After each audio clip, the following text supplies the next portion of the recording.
I stepped into the lobby of Methodist Hospital just after noon, my badge still clipped to my blazer from the layover rounds I'd led that morning in Seattle. The air was sterile, humming with the rhythm of machines and faint urgency.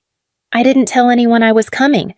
Not Delphine, not Russell, not Silas. I wasn't even supposed to know.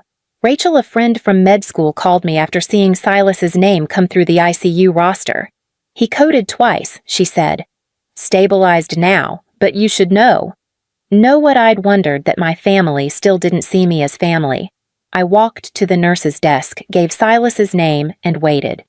The nurse looked up, hesitated, then tilted her head. Sorry, are you the chief doctor from Seattle? I nodded once. Her voice, softened eyes widening with the recognition I never received at home. I thought I saw you in the Westline Review. You wrote that policy paper before I could respond. I caught movement in the corner of the waiting area. Delphine scrolling through her phone like it was a shield. Russell, arms crossed, looking at me the way he used to inspect rookies on patrol, unimpressed. Neither of them stood. Silas's room was just behind a glass door. The nurse opened it for me, and for a second I thought about walking away. But I stepped in. He was conscious barely, hooked to monitor's wires blooming from his chest. He turned his head, blinked once. Didn't speak. I asked the nurse for the vitals update, reviewed his notes, and signed off on his care as visiting consultant. Not because I had to, but because I could. No one said thank you. No one asked why I came. They never did. My mind slipped backward without permission 7 years earlier. Silas's birthday party. I remember the crunch of patio gravel under my shoes and the faint taste of ginger ale in a wine glass handed to me like a prop.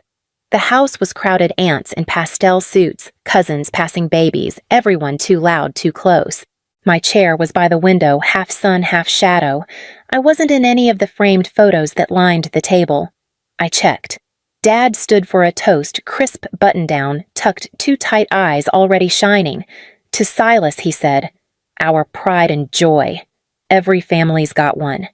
Then a pause, a smirk, and every family's got a waist, too. Laughter, honest, unfiltered. Even Aunt Gwen dabbed her eyes like it was the best joke she'd heard in years. I smiled, too. Small, controlled. My mother gave me that look, tight lips, slight tilt of her head. Don't ruin this. So I didn't. I never did. That same week, I had published my first co-authored research paper in the Journal of Health Equity. The congratulations came from strangers, colleagues, my supervisor. Flowers, emails, handshakes. But not from home. Not even a text. That was the week I stopped expecting applause from people who never learned to pronounce my ambition without flinching. And that's when the paper came, folded once, neatly placed on the kitchen table. It was the summer after my second year at UT Austin, the kind of August that made the air feel heavier than my thoughts. I'd come home for 3 days, just long enough to do laundry, breathe familiar air, and pretend the house still felt like mine. Dinner that night was too formal. Linen napkins, real silverware. My mother lit the tall candles she usually reserved for holidays. No one said why. After dessert, Delphine smiled and said, "Can we talk for a minute, honey?" I followed them into the kitchen expecting small talk, or maybe a passive dig about my weight or posture. Instead, the table was already set with papers. A single page on top, clean and centered. My name printed at the top in block letters. "We've been talking." She began folding her hands like she was offering a blessing. "You've been working so hard, and we're concerned. Medical school is so competitive. So stressful. There are other options." Russell leaned forward. "There's a 2-year program at the community college, medical assistant. It's still healthcare, good hours, practical, woman-friendly." I stared at the paper. It was already filled out. Only the signature line was blank. "If you choose this route," Delphine added, "we'll cover your rent. You can stay home. Save money. And if I don't," Russell didn't blink, "then we can't support choices we don't believe in." No yelling, no slammed fists. Just a door offered open, then quietly closed. I didn't argue. I didn't cry. I walked to my room and began to pack. 10 minutes later, Delphine appeared in the doorway. "You're really choosing strangers over your own family?" I didn't answer. My suitcase was small. It held 2 sets of scrubs, a worn pair of sneakers, and a cardboard box I kept under my bed. Inside were pieces of me they never displayed: honor roll certificates, a ribbon from the state science fair, a laminated newspaper clipping about my tutoring work. I left behind the framed photo Delphine had picked for my nightstand back when they still believed in who I might become. Russell stood at the front door. "You don't know what you're walking into," he said. "I know," I replied. "That's why I'll earn who I become." The porch light flickered as I stepped into the night. I didn't look back. I just placed the box on my lap, shut the cab door, and let their silence follow me like a second shadow. Starting over wasn't dramatic. It was clinical. Early shifts, late nights, a fridge that hummed louder than my phone ever did. I kept my head down and applied for every scholarship that didn't require a family recommendation. I told myself I didn't need backup, just bandwidth.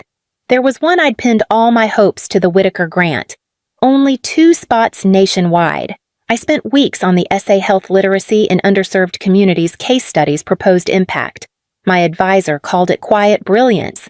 I submitted it with trembling fingers and a borrowed printer. 3 months later, I got the email. "We regret to inform you." It didn't break me, just made me tired. Weeks passed. Then, while digging through my inbox for something unrelated, I found a reply I hadn't seen dated the same week I applied. "Thank you for considering Amira Vance. After further discussion, she has chosen to withdraw her application. Best Delphine Vance." No subject line, no draft folder. Just her name, sent clean and final. I didn't call. What would I have said? She would have called it a misunderstanding, a technical error. "I thought you changed your mind." I stared at the screen until the edges blurred, then printed a copy for my file. Not to confront her, but to remember. Not long after, during a guest lecture, a professor mentioned the Whitaker finalists. One stood out, she said. A project on healthcare access. Beautiful proposal. The recipient, Silas Vance. The name landed like a flat note. I stayed after class pretending to pack up slowly. Asked if we could see the winning essays for reference. She smiled and handed me a hard copy. The title was mine. The language was softer, a few metaphors I'd never use, but the bones were familiar. Identical structure. Even the closing quote, my quote, was there, slightly reworded. I remembered the night Silas stopped by my studio apartment just before the deadline. "I need help brainstorming," he said. "You're good at these things." I gave him my outline, even shared an early paragraph. "Just for structure," he promised. I pressed the page, flat took a photo, and slipped it into my folder. I didn't report it. I didn't ask for credit. I just learned to keep better records. Some betrayals don't show up as bruises. They come as scholarships you never got to claim. I didn't lose faith in myself, but I stopped expecting truth from anyone who had something to gain from my silence. So I kept building quietly. One paper, one rotation, one semester at a time. Until the day I walked back into a hospital I never meant to return to, and someone called me doctor before they called me daughter. The hallway outside Silas's ICU suite was quiet in that clinical way, full of soft beeps and tension that floats just beneath the fluorescent lights. I hadn't told anyone I was coming. I didn't owe them that. Delphine sat near the wall, her hands folded neatly around her phone like it was prayer. Russell was perched in the corner, arms crossed, legs wide, still performing authority, even when no one asked for it. Neither looked up as I approached. Dr. Vance, the nurse, said, stepping forward. "This way." I nodded. Her voice was bright, her posture respectful, like she'd read my name somewhere that mattered. Maybe she had. When I entered the room, I didn't pause. I glanced at the monitors, scanned the intake notes, reviewed his chart. Silas looked smaller than I remembered. Thinner. The kind of pale that doesn't come from low iron, but from being too long in a room where no one opens a window. He blinked once when he saw me, but said nothing. The nurse hovered near the door. "We adjusted his meds this morning. BP's still unstable, but no arrhythmia since noon." I nodded again, jotting a quick note into the tablet. "We'll keep him on this course. Continue to monitor oxygen saturation." "Of course, doctor." Doctor. Not sister, not daughter. Just the name I gave myself when theirs stopped meaning anything. As I stepped back from the bed, Delphine entered behind me. She didn't flinch, didn't speak, just looked past me, her gaze fixed on the IV drip like I wasn't 3 feet away. The nurse hesitated, then gestured. "Dr. Vance is consulting with our team today." Delphine didn't acknowledge her. "Or me." "That's not my daughter," she said, flat as marble. The nurse blinked. "Oh, I'm sorry. I thought she's from Seattle." Delphine's voice didn't rise. It didn't need to. It just landed like a gavel. I didn't respond. I just turned, slightly handed the chart back, and asked the nurse if she needed anything clarified. She shook her head, then added softly, "I read your paper last semester. Westline Review. We had to study it in health policy." I gave her a faint smile. The kind you offer when gratitude feels too dangerous. Behind me, Delphine's hands tightened around her purse. Her lips pressed thin, but she didn't say a word. I finished my notes, instructed the staff to notify me of any status changes, and stepped out. Russell looked up for the first time. His mouth opened slightly like he might ask something, but nothing came out. The hallway felt warmer now, like the building itself was watching. The silence I used to drown in now moved behind me like a shadow I'd outrun, and by the time I reached the elevator, I already knew what her call would sound like. The call came just before midnight. One missed ring, then a voicemail. Delphine's voice was softer than I remembered, tentative, like she was trying on humility for the first time in decades. "I know you're busy. I just wanted to say I was wrong. Maybe we could talk. Just coffee." I didn't reply. But the next morning I found myself sitting across from her in a cafe near the hospital, hands wrapped around a cup that had long since gone cold. "You look well," she said, eyes scanning me like I was someone else's daughter in her coat. "Busy," I replied, "but well." She nodded, smiled faintly. "Silas was surprised to see you." "We all were. It's impressive what you've done." There it was, the compliment that always came before the ask. "I know it's a lot to ask," she said, finally leaning in, "but we were wondering if there's any way you could help transfer Silas to your hospital. Better care, smoother recovery. You'd be overseeing it. It would mean so much." I set the cup down slowly. "I don't handle admissions," I said. "But with your title, your connections, I'm not going to make that call." Delphine's smile flickered. "Of course," she said quickly, tucking her hands beneath the table. "I just thought, thank you for meeting me," I said, already standing. She blinked like she hadn't prepared for the version of this conversation where I left first. I didn't give her time to finish the sentence. Back at the hotel, a thick envelope waited at the front desk. No return address. Just my name in Delphine's unmistakable cursive. Inside was a copy of a visa application sponsorship section filled out under my name, my credentials, my signature. Except I'd never seen it before. She'd used me.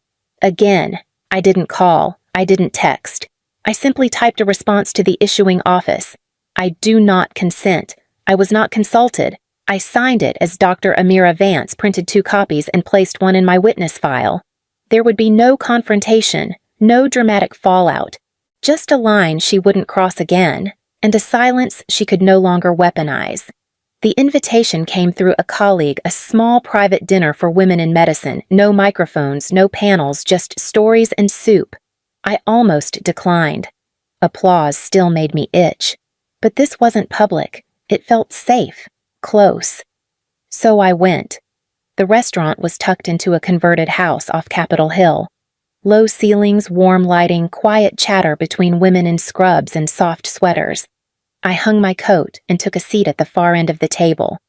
That's when I saw her. "Eliza," she said, standing slowly. Her voice hadn't changed, just softened. A cousin on my mother's side. We hadn't seen each other in over a decade, but I recognized the eyes. She sat across from me, smiling like she wasn't sure if this counted as a reunion. "I read your piece," she said. Didn't know whether to be proud or worried. I tilted my head, worried for who she didn't answer.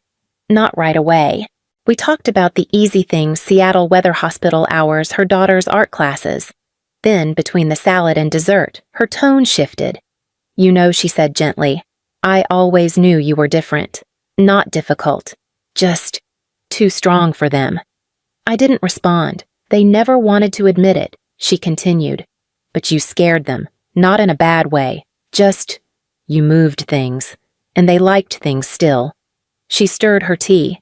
You made Silas look small. Not by what you did, just by being who you were.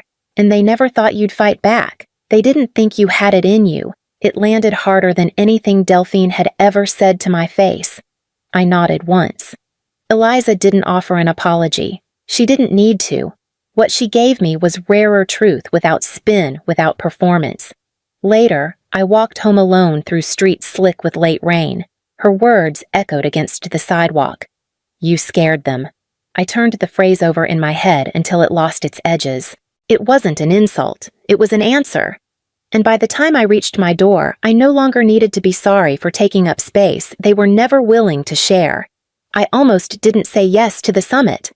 The email sat in my inbox for weeks, buried beneath patient notes and department updates. But something about the title Healing Beyond the Hospital stuck with me. Maybe because I'd spent years learning that some wounds don't show up on scans. The room wasn't grand. No stage lights or velvet chairs. Just folding tables, a podium, and rows of women in sensible flats and tired eyes. When they called my name, I stepped up without notes. I used to think love looked like support, I began. That the people who raised you would want to see you succeed. But I learned some only cheer when you follow the script they wrote. Silence, not hostile, just listening.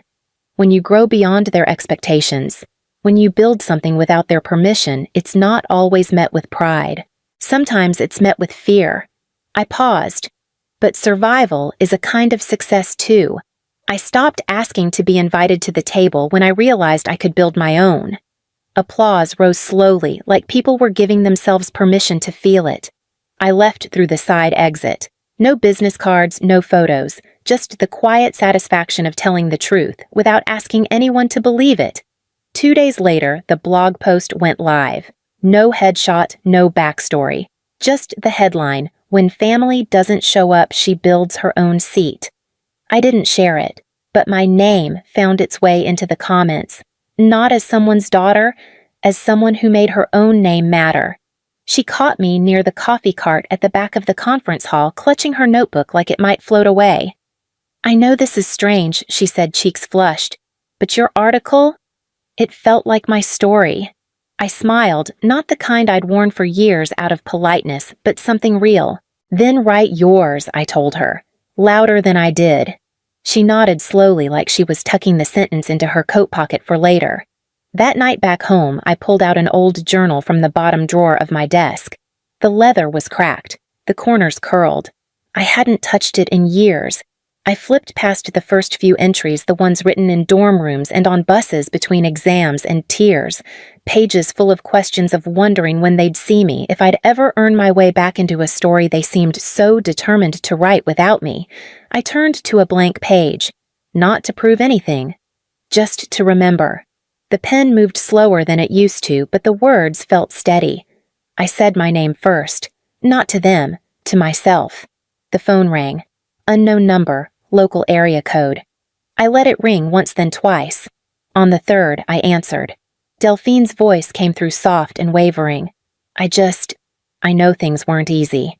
But maybe, if there's still compassion in you, your brother. She didn't say my name. She didn't have to. I listened, not out of obligation, but as someone who had learned the power of not needing to reply. When she paused for breath, I pressed mute.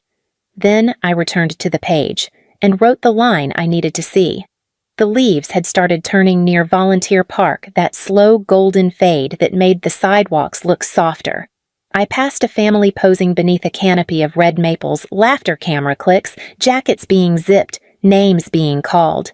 I didn't flinch. I didn't wonder what it would have been like to be in a photo like that. I just kept walking.